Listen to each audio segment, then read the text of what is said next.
एक बार की बात है, एक राजा था जो बहुत बड़े राज्य का अधिकारी था। वह अपने उस खास राज्य पर बहुत अच्छे से शासन करता था। उसके शासनकाल में सभी प्रजा बहुत ही सुखी और संतुष्ट थी, बहुत ही प्रसन्नचित्त थी। उसकी 4 पत्नियां थीं, हर एक दूसरे से ज़्यादा गूढ़ी, बेहतर और सुंदर थी। हालांकि राजा को चारों रानियों से लगाव था, लेकिन वह अपनी सबसे छोटी पत्नी से सबसे ज़्यादा प्यार करता था। उसके बाद तीसरी पत्नी से प्यार करता था, उसके बाद दूसरी और सबसे कम पहली रानी से। उसकी पहली पत्नी सबसे बड़ी थी उम्र में और सबसे ज़्यादा बूढ़ी थी। एक दिन वह शिकार करने के लिए जंगल में गया। एक अज्ञात कीड़े ने राजा को काट लिया और परिणाम स्वरूप उसे एक बहुत ही बड़ी बीमारी हो गई। चिकित्सकों, वैद्यों और ओझाओं ने अपनी पूरी कोशिश की उन्हें ठीक करने के लिए, लेकिन उनकी तबीयत में कोई भी सुधार नहीं दिखा। आखिरकार उन्होंने घोषणा की कि राजा अपनी मृत्यु के करीब है और उसके पास जीने के लिए केवल कुछ ही दिन बचे हैं। उसने अपनी संपत्ति अपनी रानियों में बांटने का फैसला किया, क्योंकि उसका कोई भी वारिस नहीं था। अभी उसके कोई भी बेटा या बेटी नहीं हुई थी। हालांकि बराबर बांटने के बजाय राजा सोचने लगा कि वह उसे कितना प्यार करता है। जिस रानी से ज़्यादा प्यार करता है, उसी के आधार पर वह अपनी संपत्ति को बांटेगा। उसने एक बुद्धिमानी भरी रणनीति बनाई और अपनी हर रानी को अलग अलग बुलावा भेजा। चौथी सबसे छोटी, जिसे वह आंख बंद करके प्यार करता था, सबसे पहले उसी से शुरुआत की, उसी को बुलावा भेजा। जब वह आई तो राजा ने उससे कहा, मेरे पास जीने के लिए सिर्फ 3 दिन बचे हैं। उसने कहा, मैं तुम्हें एक राज्य देना चाहता हूँ, अपने राज्य का बंटवारा करना चाहता हूँ, जिसमें मैं तुम्हें अपना यह राज्य देना चाहता हूँ। बहुत पहले एक फ़कीर ने मुझे एक शक्तिशाली ताबीज़ दिया था जो मुझे स्वर्ग पहुंचा सकता है, बशर्ते मेरे साथ एक और व्यक्ति को, हालांकि स्वर्ग में प्रवेश मिलने से पहले, यानी स्वर्ग में जाने से पहले मेरे साथ एक व्यक्ति और जा सकता है। और स्वर्ग में जाने से पहले हमें बहुत ही यातनाएं सहनी होंगी और 7 साल नरक में बिताने होंगे। चूँकि हम एक दूसरे से बहुत प्यार करते हैं, इसलिए मैंने तय किया है कि मैं तुम्हें अपने साथ आने का मौका दूंगा। रानी को राजा की आसन्न यानी मृत्यु का पूरा भरोसा था कि वह मृत्यु को प्राप्त हो जाएगा, इसलिए उसने ठंडे स्वर में कहा, इसमें कोई संदेह नहीं है कि मैं तुमसे प्यार करती हूँ, लेकिन हर किसी को अपनी मृत्यु का सामना करना ही पड़ता है। मैं यहाँ रानी की तरह रहना चाहती हूँ और वास्तव में जब तुम्हारा शव शमशान घाट ले जाया जाएगा तो मैं महल से बाहर एक कदम भी नहीं रखूँगी। नरक में एक पल भी बिताने का विचार भी डरावना है मेरे लिए।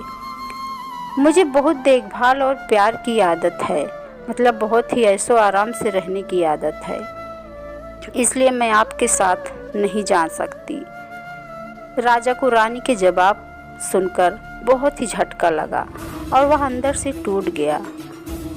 उसने सोचा कि मुझे लगा कि तुम मेरे साथ चलोगी, तुम भी मुझसे उसी तरह प्यार करती हो जिस तरह मैं तुमसे प्यार करता हूँ। उसने गहरी उदासी के साथ कहा यह सब बातें उससे। मैं तुम्हें अभी भी नहीं छोड़ सकता। मैंने फैसला किया है कि मेरे जाने के बाद मेरी तीसरी पत्नी तुम्हारी देखभाल करेगी। अब उसने अपनी तीसरी पत्नी को बुलावा भेजा। जब तीसरी पत्नी उसकी आई तब राजा ने उसे भी वही पूरी कहानी सुनाई अपनी। मुझे हमेशा से पता था कि तुम मुझसे ज़्यादा चौथे नंबर वाली रानी से प्यार करते हो, इसलिए तुमने पहले उससे पूछा है, लेकिन मैं उसकी तरह क्रूर नहीं हूँ। उसने कहा, मैं तुम्हारे साथ शमशान घाट तक जाऊंगी, लेकिन उसके बाद नहीं। आखिरकार आपकी चौथी पत्नी अभी भी जवान है, किसी को उसकी रक्षा करनी होगी।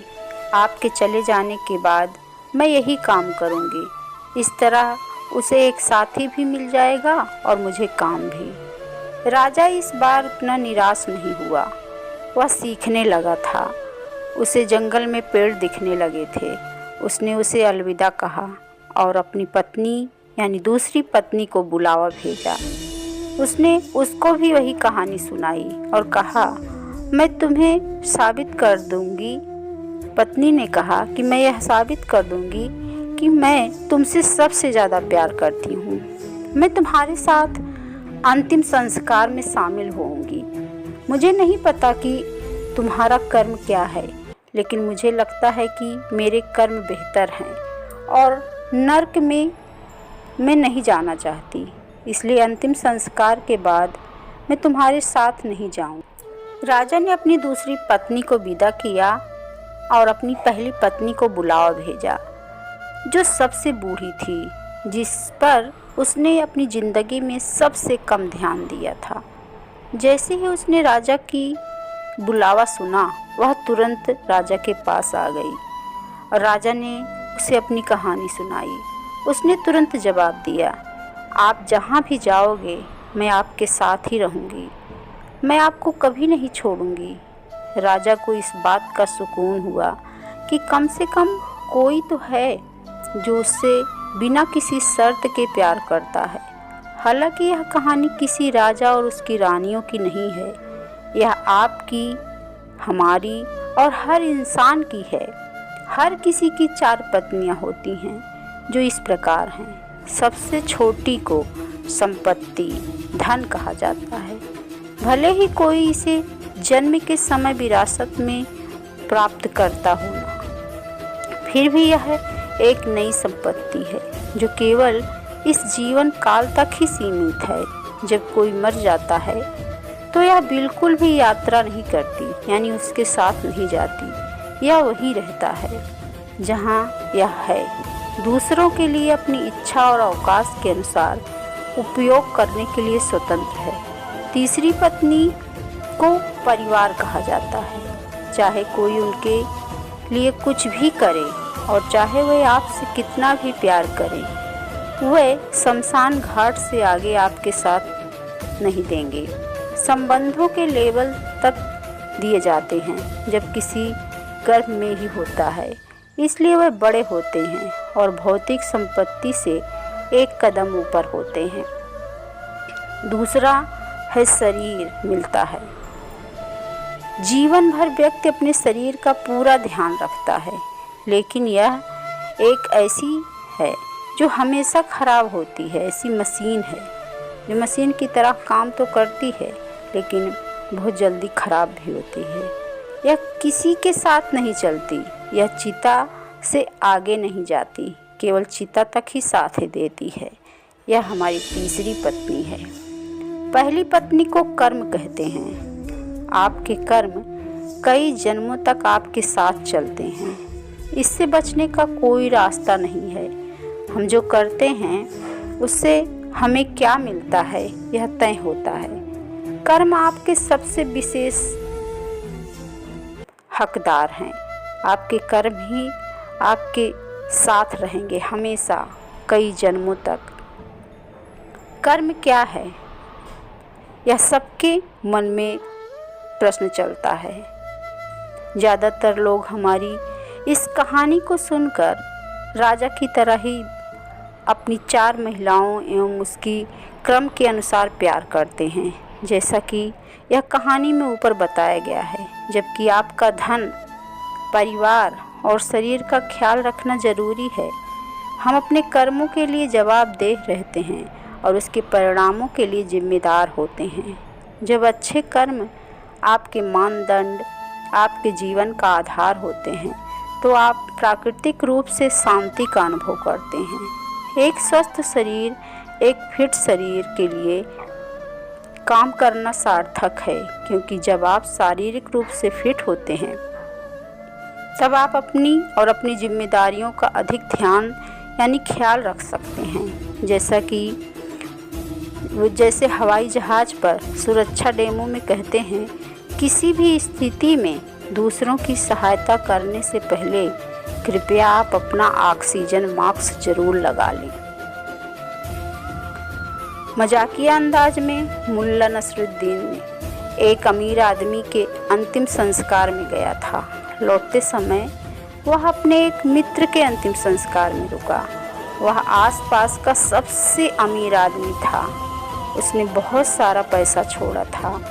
उसके दोस्त ने आश्चर्य से कहा, हाँ बिल्कुल। उसने कहा, यह एक एक पैसा कितनी मेहनत से कमाया था, कितना पैसा छोड़ गया है अपने परिवार के लिए। विरासत में कोई बुराई नहीं है। वास्तव में यह एक नेक काम है, क्योंकि अगर आप अपने परिवार का ख्याल नहीं रखते तो कौन रखेगा। उम्मीद है कि कोई भी व्यक्ति अपने कर्मों की कीमत पर ऐसा नहीं करेगा। मैं ऐसे कई लोगों से मिलता हूँ जो ऐसा करते हैं। रुकें, चिंतन करें, गहरी सांस लें, प्राथमिकताएं तय करें और उसी के अनुसार कार्य करें। अंततः अपने कर्म को, यानी जो कर्म आपके खाते में दर्ज हो रहे हैं, उस पर ज़रूर ध्यान दें। हर कार्य करें, लाभ चाहे हो चाहे हानि हो, कोई भी हो, लेकिन वह सब आपके खाते में लिखा जाएगा। उसे सोच समझ कर ही करें। एक बार एक 7 वर्ष का बालक रमन महर्षि के पास आया। उन्हें प्रणाम कर उसने अपनी जिज्ञासा उनके समक्ष रखी। वह बोला, क्या आप मुझे बता सकते हैं कि कर्म योग क्या है? क्योंकि जब कभी भी मैं यह प्रश्न अपने माता पिता से पूछता हूँ तो वे कहते हैं कि अभी तुम्हें इस विषय में सोचने की आवश्यकता नहीं है। जब तुम बड़े हो जाओगे तो तुम्हें अपना आप समझ में आ जाएगा सारी बातें। बालक की बात सुनकर ऋषि बोले, मैं तुम्हें इस प्रश्न का उत्तर दूंगा, पर अभी तुम यहाँ मेरे पास शांतिपूर्वक बैठ जाओ। बालक उनकी आज्ञा का पालन कर उनके बगल में ही जाकर पास में बैठ गया। कुछ समय बाद वहाँ एक व्यक्ति डोसे लेकर आया। उसने सभी डोसे रमन महर्षि के समक्ष रख दिए, किंतु महर्षि किसी भी वस्तु को अकेले ग्रहण नहीं करते थे। इसलिए महात्मा रमन ने डोसे का एक टुकड़ा, छोटा सा टुकड़ा, अपने आगे रखा। फिर साथ बैठे उस बालक के पत्तल में एक पूरा डोसा परोस दिया। उसके बाद वहाँ उपस्थित अन्य अनुयायियों ने शेष डोसे बांटने का आदेश दिया। फिर उन्होंने पास बैठे बालक से कहा, अब जब तक मैं अंगुली उठाकर इशारा नहीं करता तब तक तुम यह डोसा खाते रहोगे।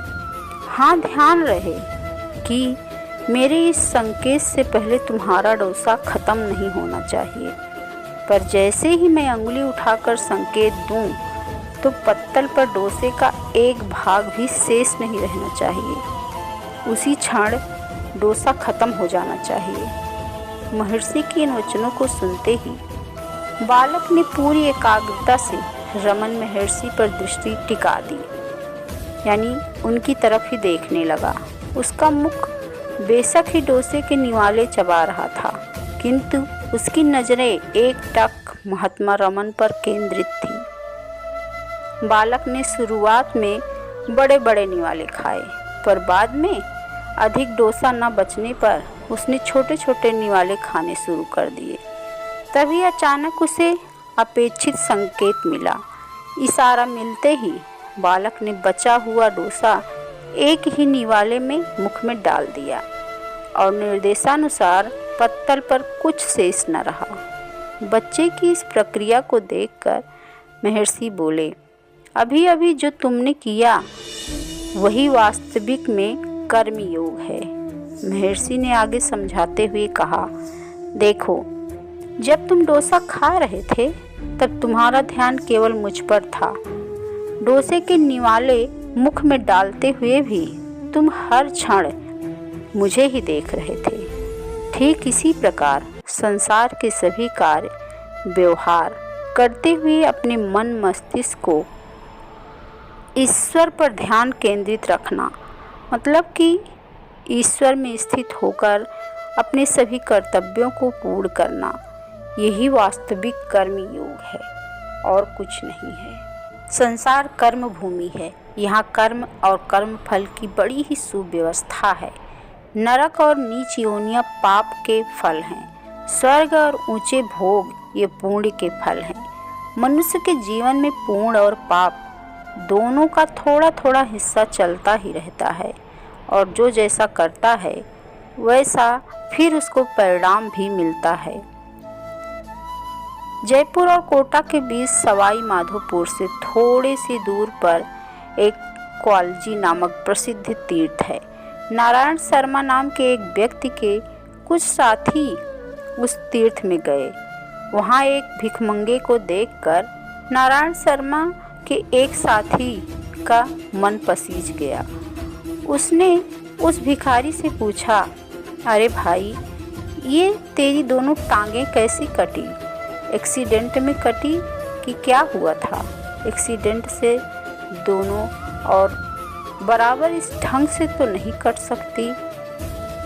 तो युवक यानी वो लड़का, इस उम्र में तेरी दोनों टांगें कैसे कट गई? युवक ने आंसू बहाते हुए कहा, साहब, मैंने अपने हाथ से ही ये दोनों टांगें काटी हैं। यह सुनकर नारायण शर्मा का वह शिष्य चकित रह गया। मैंने अपने पैर जानबूझकर क्यों काटे, यह मैं आपको सच में बताता हूँ। लड़का बोला, साहब जरा मेरी कहानी सुनो। मैं गरीब घर का लड़का था, बकरी चराता था। मेरे स्वभाव में ही हिंसा थी, क्रूरता थी। कोई जीव जंतु देखता, पक्षियों या जानवरों को देखता तो पत्थर मारता था, जैसे शैतान छोरे निर्दोष कुत्तों को देखकर पत्थर मार देते हैं, पक्षियों को पत्थर मार देते हैं। ऐसा मेरा शौक था। जंगल में बकरियां चल रही थी, कुल्हाड़ी मेरे कंधे पर थी। मैं इधर उधर घूमता घनी झाड़ियों की ओर निकल गया। वहाँ एक हिरनी ने उस दिन बच्चे को जन्म दिया था। मुझे देखकर मेरी कुल्हाड़ी और क्रूरता से भयभीत हिरनी तो प्राण बचा के वहाँ से भाग गई। बच्चा भाग नहीं सका। मैं इतना क्रूर और नीच स्वभाव का था कि मैंने अपनी कुल्हाड़ी से हिरनी के नवजात बच्चे की चारों टांगें घुटनों के ऊपर से काट डाली। उस समय मुझे क्रूरता का बड़ा ही मजा आया। मुझे वहाँ देखने वाला कोई नहीं था और कौन मुझे सजा देता? वह हिरनी का बच्चा कहाँ से क्या करता, सरकार भी क्या करती। लेकिन एक ऐसी सरकार है कि जो सारी सरकारों के कानूनों को उथल पुथल करके सृष्टि चला रही है। यह मुझे अब पता चला। वहाँ कोई नहीं था, फिर भी कर्म का फल देने वाला वह अंतर्यामी देव कितना सतर्क है। मैं हिरनी के बच्चे के पैर तो काटे, लेकिन एक आध महीने में ही मेरे पैरों में पीड़ा यानी दर्द चालू हो गया। मैं 15-16 साल का युवक इलाज कर कर के थक गया। माँ बाप को जो कुछ जितना भी दम लगाना था, पैसा लगाना था, सब कुछ लगा दिया। बाबूजी ने मुझे जयपुर के अस्पताल में भर्ती कराया। डॉक्टरों ने कहा कि अगर लड़के को बचाना है तो इसके पैर कटवाने पड़ेंगे, नहीं तो यह मर जाएगा। मैंने दोनों पैर कटवा दिए साहब। मैंने अपनी टांगें अपने आप ही काटी है। जब हिरनी के बच्चे की टांगें मैंने काटी, उस समय किसी ने नहीं देखा था। फिर भी उस समय सबके कर्मों का हिसाब रखने वाला, सब कुछ देखने वाला परमात्मा था। 2 टांगें तो मेरी कट गईं, 2 हाथ काटने बाकी हैं, क्योंकि मैंने उसकी चारों टांगें काटी थी। मेरी टांगें जब कट गई तो मैं किसी काम का न रहा। घर वाले मुझे इस तीर्थ में भीख मांगने के लिए छोड़ गए। कोई किसी का नहीं है। यह स्वार्थी जमाना, जब तक कोई किसी से के काम आता है तब तक रखते हैं, बाद में सब एक दूसरे के से मुंह मोड़ लेते हैं। चोटें खाने के बाद मुझे पता चला कि कर्म का सिद्धांत अकट है। अब मैं मानता हूँ कि शुभ और अशुभ कर्म कर्ता को छोड़ते नहीं हैं। अभी संतों के चरणों में मेरी श्रद्धा हुई। काश पहले होती तो मेरी यह दुर्गति नहीं होती। पैर कटने से पहले, भीख मंगा होने से पहले अगर सत्संग सुनता तो मैं हिंसक, क्रूर और का मोहताज न बनता। सत्संग से मेरा हिंसा, क्रूरता का स्वभाव छूटकर सेवा और सज्जनता का स्वभाव हो जाता। ऐसा कहकर वह रो पड़ा। नारायण शर्मा के मित्र ने कहा, यानी उनके शिष्य ने कहा कि उस लड़के की दैन्य दशा देखकर लगा कि सृष्टिकर्ता कितना न्याय प्रिय, कितना सक्षम, कितना समर्थ है। यह हम सोच भी नहीं सकते कि उसकी न्याय व्यवस्था कैसी है और किस प्रकार अपनी न्याय व्यवस्था को चलाता है। एक निकम्मे आदमी की पत्नी उसके घर बैठने से परेशान होकर उसे घर से निकालते हुए कहती है, आज कुछ न कुछ कमाकर ही लौटना, नहीं तो घर में नहीं घुसने दूंगी। आदमी दिन भर इधर उधर भटकता रहा, लेकिन उसे कुछ काम नहीं मिला। निराश होकर मन से वह जा ही रहा था कि उसकी नज़र एक मरे हुए सांप पर पड़ी। उसने एक लाठी पर सांप को लटकाया और घर की ओर जाते हुए सोचने लगा, इसे देखकर पत्नी डर जाएगी और आगे से काम पर जाने के लिए नहीं कहेगी। घर जाकर उसने सांप को पत्नी को दिखाते हुए कहा, ये कमा कर लाया हूँ। पत्नी ने लाठी को पकड़ा और सांप को घर की छत पर फेंक दिया। वह सोचने लगी कि मेरे पति की पहली कमाई, जो कि एक मरे हुए सांप के रूप में मिली है, ईश्वर जरूर इसका फल हमें देंगे, क्योंकि मैंने सुना है कि कर्म का महत्व होता है, वह कभी व्यर्थ नहीं जाता। तभी एक बाघ उधर से उड़ते हुए निकला। उसने अपनी चोंच में एक कीमती हार दबा रखा था। बाघ की नज़र छत पर पड़ी हुए सांप पर पड़ी। उसने हार को वहीं छोड़ा और सांप को लेकर उड़ गया। पत्नी ने हार को पति को दिखाते हुए सारी बात बताई। पति अब कर्म के महत्व को समझ चुका था। उसने हार को बेचकर अपना व्यवसाय शुरू किया। कल का एक गरीब इंसान आज का सफल व्यवसायी बनकर इज्जत की जिंदगी जी रहा है। चलने वाला मंजिल पाता है, बैठा पीछे रहता है। ठहरा पानी सड़ने लगता है, बहता निर्मल रहता है। पैर मिले हैं चलने को तो पाँव पसारे मत बैठो, आगे आगे चलना है तो हिम्मत हारे मत बैठो। इस पर जरूर ध्यान दो। इस संसार का हर जीव जंतु एक विशिष्ट उपकरण की निगरानी में है। जिस तरह आजकल सीसीटीवी कैमरे लगे होते हैं और हमारी हर प्रक्रिया उसमें कैद हो जाती है, उसी तरह हमारा हर कर्म भी एक जगह सुरक्षित है। हमारा अवचेतन मन वह सजीव उपकरण है जिस चिप में हमारे हर कर्म का रिकॉर्ड रहता है। जिस तरह सीडी में हर तरह का ऑडियो, वीडियो, डाटा स्टोर हो जाता है, उसी तरह हमारे अवचेतन मन में वीडियो और ऑडियो आदि का किसी भी रूप में डाटा स्टोर हो जाता है। सबसे बड़ी बात, मानव निर्मित सीसीटीवी को कोई भी खराब या बंद कर सकता है, लेकिन विलक्षण सजीव कैमरे से बचने का कोई तरीका नहीं है। कई बार बुरे कर्म करते रहने पर भी किसी व्यक्ति को उसके बुरे कर्मों की सज़ा नहीं मिलती और हम मान लेते हैं कि भगवान के निर्णय में खोट है, जबकि वह व्यक्ति या तो अपने पूर्व जन्म के कर्मों का सुख भोग रहा होता है या उनके गुनाहों का घड़ा भरने में समय होता है। भगवान हर व्यक्ति को उसके अवचेतन मन में कैद कर्मों के अनुसार परिणाम अवश्य सुनाता है। एक बार की बात है, रमन ने राज का बड़ी ही बेदर्दी के साथ कत्ल कर दिया। जिस वक्त वह कत्ल कर रहा था, उसे एहसास भी न था कि कोई उसे देख रहा है। रघु ने छिपकर इस सारी वारदात को देखा। रघु कॉलेज में पढ़ने वाला एक साधारण लड़का था। वह देखकर समझ ही नहीं पाया कि वह कैसे इस गुनाह को दुनिया और पुलिस के सामने लाए। वह बहुत डर गया था। कई दिन वह बहुत ही सहमा सहमा सा रहा, लेकिन वक्त ऐसा मरहम है जो हर जख्म को भर देता है।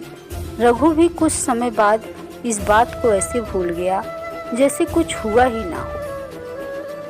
कई सालों तक उस राज के कत्ल का केस कोर्ट में चलता रहा। रमन का समाज में अच्छा प्रभाव था, बड़े बड़े लोगों से उसका उठना बैठना था, तो उसने अपने आप को बड़ी सरलता से उस केस से दूर कर लिया। लेकिन पुलिस पर दबाव आने लगा और इस केस को सुलझाना ज़रूरी हो गया। फिर क्या था, एक व्यक्ति जिसका नाम अमन था, उसे इस कत्ल का जिम्मेदार बना दिया गया। सारे सबूत भी अमन के खिलाफ बना दिए गए और कोर्ट में पेश कर दिए गए। अमन को सज़ा मिलनी तय थी। जिस दिन अमन को सज़ा मिलनी थी उस दिन उस कोर्ट में एक नए जज का तबादला हुआ था। जब केस जज के सामने रखा गया तो सारी दलीलें और सबूत देखने सुनने के बाद जज ने अमन को कुछ देर के लिए अपने कैबिन में मिलने के लिए बुलाया। यह जज और कोई नहीं, रघु ही था, जो राज के कत्ल का एकमात्र चश्मदीद गवाह था। लेकिन उस केस का जज होने के कारण उसकी गवाही मान्य नहीं थी। रघु यह बात बिल्कुल सहन नहीं कर पा रहा था कि उसे एक निर्दोष को सज़ा सुनानी पड़ेगी। रघु ने अमन को अपने केबिन में बिठाकर कहा, मुझे पता है कि तुमने यह कत्ल नहीं किया है, लेकिन सभी सबूतों में ये तुम्हारा गुनाह स्पष्ट प्रतीत हो रहा है। क्या मैं जान सकता हूँ कि तुमने कभी भी कोई ऐसा संगीन जुर्म किया है जिसकी तुम्हें आज तक सज़ा नहीं मिली? अमन भावुक हो गया और उसने बताया कि कुछ वर्ष पहले गुस्से में उसने एक व्यक्ति का खून कर दिया था, जिसका आज तक किसी को नहीं पता। तब रघु ने कोर्ट में वापस आकर और अमन को उसके गुनाह की इस गुनाह के माध्यम से सज़ा सुनाई। उसे 7 वर्ष की कैद हो गई। अब रघु निश्चिंत था कि उसने कोई गलत निर्णय नहीं किया। अब रघु ने रमन की तलाश शुरू कर दी, जिसने राजकुमार था। क्योंकि रमन का समाज में अच्छा नाम था तो उसे ढूंढने में ज़्यादा वक्त नहीं लगा। गुप्त सूत्रों से पता चला कि उसे कई साल पहले कैंसर की बीमारी हो गई थी और अब तक वह दिन रात उसी बीमारी से जूझ रहा है। मौत एक बार पीड़ा देकर प्राण हर लेती है, लेकिन उसकी इतनी बुरी हालत है कि वह हर रोज़ मौत के लिए प्रार्थना कर रहा है। रघु एक जज था और वह भगवान के सच्चे निर्णय से बहुत ही प्रभावित हुआ। भगवान द्वारा एक ही जैसा जुर्म करने वालों को अलग अलग सज़ा दी गई। रमन को हर दिन जान लेने वाली बीमारी और अमन को 7 वर्ष की कैद, क्योंकि भगवान हर प्राणी के एक एक कर्म का हिसाब रखता है। भगवान हर प्राणी को उसके कर्मों के हिसाब से फल देता है, निर्णय करता है। सबसे बड़ी अदालत उस ईश्वर की है जहाँ से कभी भी कोई नहीं बच सकता। भगवान के यहाँ देर है लेकिन अंधेर नहीं। हमें अपने अच्छे कर्मों का इनाम और बुरे कर्मों की सज़ा इसी जीवन में मिलती है। हर एक इंसान का कर्म ही उसके सुख और दुख का भागी होता है। सही कर्म उसके सुख का भागी होता है और गलत कर्म उसके दुख का भागी होता है। एक बार की बात है, महात्मा गौतम बुद्ध जी के एक शिष्य ने यह प्रश्न किया कि हे भगवान, कर्म क्या है? महात्मा गौतम बुद्ध जी मुस्कुराए और उन्होंने जवाब दिया, वत्स, मैं तुमको एक कहानी सुनाने जा रहा हूँ। इस कहानी के माध्यम से तुम सभी शिष्य यह समझ जाओगे कि कर्म क्या है। एक राजा था, वह अपने मंत्री के साथ देश का भ्रमण करने के लिए निकला था, यानी कि घूमने के लिए अपने देश में निकला था। भ्रमण करते करते राजा और मंत्री एक बाजार में पहुंच गए, जहां पर बहुत सारी दुकानें सजी हुई थी, तरह तरह के सामान बिक रहे थे। उस बाजार में राजा का ध्यान एक दुकान के ऊपर गया। उस दुकानदार को देखते ही राजा के मन में न जाने क्यों यह विचार आया कि मैं इस दुकानदार को कल फांसी की सज़ा दे दूं। यह बात राजा ने अपने मंत्री को बताया। मंत्री कुछ बोलता उससे पहले ही राजा उस दुकानदार के दुकान के सामने से आगे निकल चुका था और दूसरी बातें करने लगा। मंत्री बहुत ही चिंतित हो गया। यह बात वह समझ नहीं पा रहा था कि दुकानदार की क्या गलती है। दुकानदार से बिना कुछ बात किए, बिना कुछ सोचे समझे महाराज ऐसा फैसला लेने के बारे में क्यों सोच रहे हैं। राजा और मंत्री भ्रमण करने के बाद राज दरबार में वापस चले आए। मंत्री को रात भर नींद नहीं आई। सुबह जगने के बाद मंत्री एक साधारण प्रजा का रूप बनाकर उस दुकानदार के पास गया और उस दुकानदार से पूछा, तुम क्या बेचते हो? दुकानदार ने जवाब दिया, मैं चंदन की लकड़ियाँ बेचता हूँ। फिर मंत्री आसपास के लोगों से दुकानदार के बारे में पूछना शुरू किया। सबने जवाब दिया कि दुकानदार किसी से बोलता नहीं है, हमेशा दुखी रहता है। मंत्री को बात समझ में आ गई। मंत्री फिर वापस दुकानदार के पास गया और उस दुकानदार से पूछा, तुम दुखी क्यों रहते हो? दुकानदार ने बताया, मैं दुखी इसलिए रहता हूँ क्योंकि मेरे दुकान पर लोग आते हैं, चंदन की लकड़ियाँ सूंघते हैं और बोलते हैं बहुत ही सुंदर है, बहुत ही अच्छी महक है, बहुत ही अच्छा है ये, लेकिन कोई खरीदता नहीं है, इसलिए मैं बहुत दुखी रहता हूँ। मंत्री दुकानदार की बात सुनकर खुद भी भाव विभोर हो गया।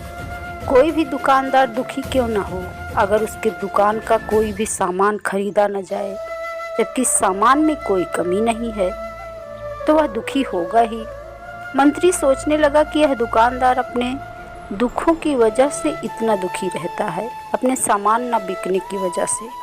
परंतु राजा इस दुकानदार को फांसी पर क्यों लटकाना चाहता है?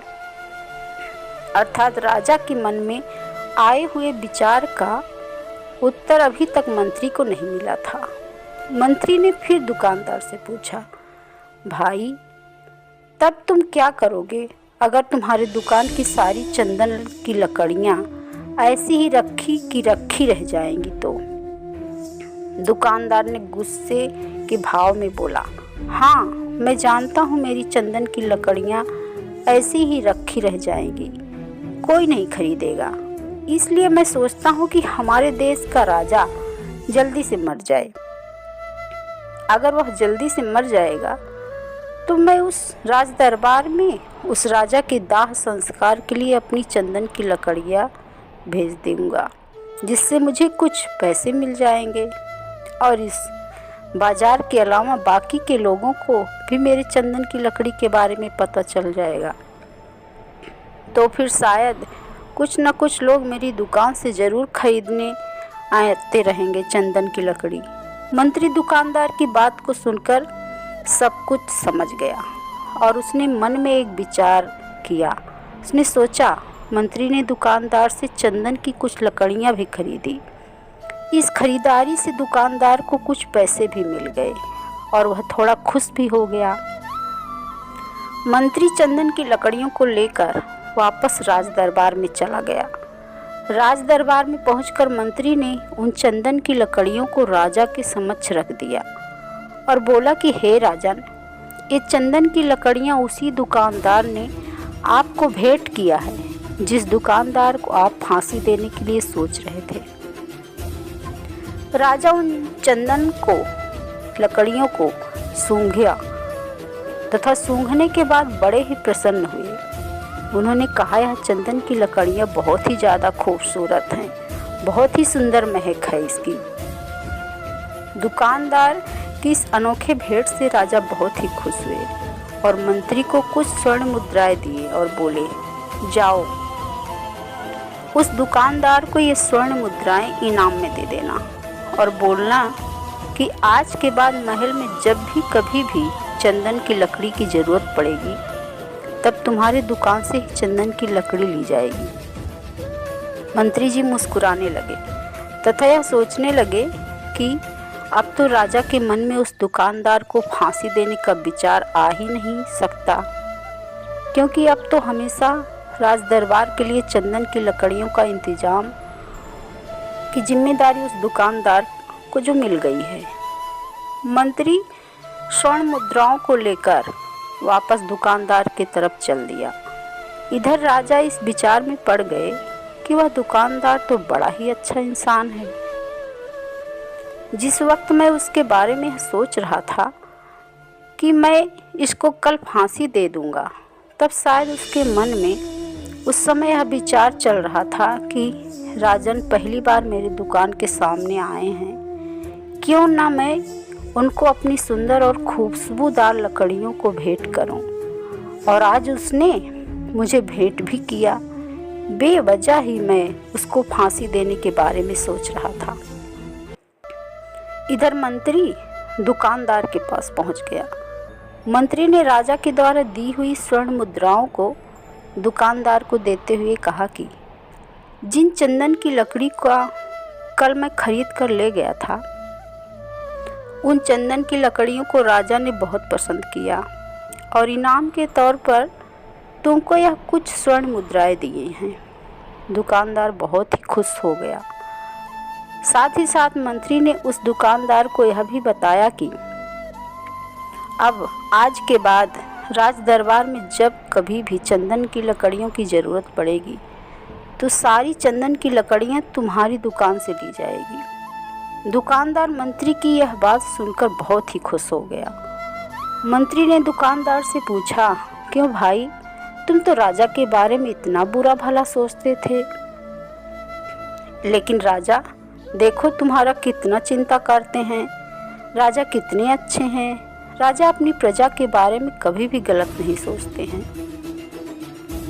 दुकानदार मंत्री की बात से सहमत हो गया और बहुत ही खुश भी हुआ और अपनी सोच पर बहुत दुखी हुआ। दुकानदार मंत्री से बोला, मैं कितना गलत सोचता था राजा के बारे में। राजा तो बड़े ही अच्छे हैं, बड़े ही भले राजा हैं। भगवान करे कि राजा की बहुत ही लंबी आयु हो। यह बात सुनकर मंत्री भी बहुत खुश हुआ। फिर मंत्री वहाँ से वापस राज दरबार को चला गया और यहीं पर महात्मा गौतम बुद्ध जी ने इस कहानी को समाप्त कर दिए। फिर अपने शिष्यों से उन्होंने पूछा कि अब बताओ कि कर्म क्या है। किसी शिष्य ने कहा कर्म बोले हुए शब्द हैं, किसी शिष्य ने कहा कर्म वाणी है, तो किसी ने कहा कर्म सोच है, तो किसी ने कहा कर्म भावना है, वगैरह वगैरह। सभी ने अपना अपना विचार व्यक्त किया। अपने सारे शिष्यों का जवाब सुनने के बाद महात्मा गौतम बुद्ध जी ने बताया कि कर्म हर एक इंसान की खुद के विचार होते हैं। हमारे विचार जैसे रहेंगे हम वैसे ही कर्म करेंगे और उन्हीं विचारों के द्वारा की हुई कर्म हमारे सुख और दुख के लिए उत्तरदायी होंगे। अर्थात हमारे विचार अगर गलत हैं तो हमारे द्वारा की हुई कर्म की भी गलत होंगे और इसका परिणाम भी गलत निकलेगा। परिणाम स्वरूप हम दुखी रहेंगे। अगर हमारे विचार सही रहेंगे तो हम सही कर्म करेंगे, सही कर्म करेंगे तो फिर सही फल मिलेगा, जिससे हम सुखी रहेंगे। इस कहानी से हमने सीखा कि अगर हमारे विचार सही रहेंगे, निष्पाप रहेंगे, तो उन्हीं निष्पाप और सही सोच की वजह से ली गई हर फैसला सही होगा। जब सही फैसला लेंगे तब वह हमारे द्वारा की हुई सही कर्म होंगे। जब सही कर्म होगा तो सही परिणाम मिलेगा, जिसकी वजह से हम सुखी रहेंगे, हम खुश रहेंगे। तथा इसी जगह अगर हमारे विचार गलत रहेंगे तो हमारे द्वारा लिए गए फैसले भी गलत होंगे और किया गया कर्म भी गलत होगा, जिसे दुष्कर्म कहा जाता है। और उन्हीं दुष्कर्म के वजह से परिणाम भी गलत मिलेगा। जब दुष्परिणाम मिलेगा तब हम दुखी रहेंगे, परेशान रहेंगे। सही कर्म सुख देगा और दुष्कर्म दुख देगा। कर्म का यही सिद्धांत है और यही कर्म का मंत्र भी है। इसलिए ध्यान रखते हुए अपने कर्म को करो, क्योंकि कर्म का फल तो मिलकर ही रहेगा, यह अटल है।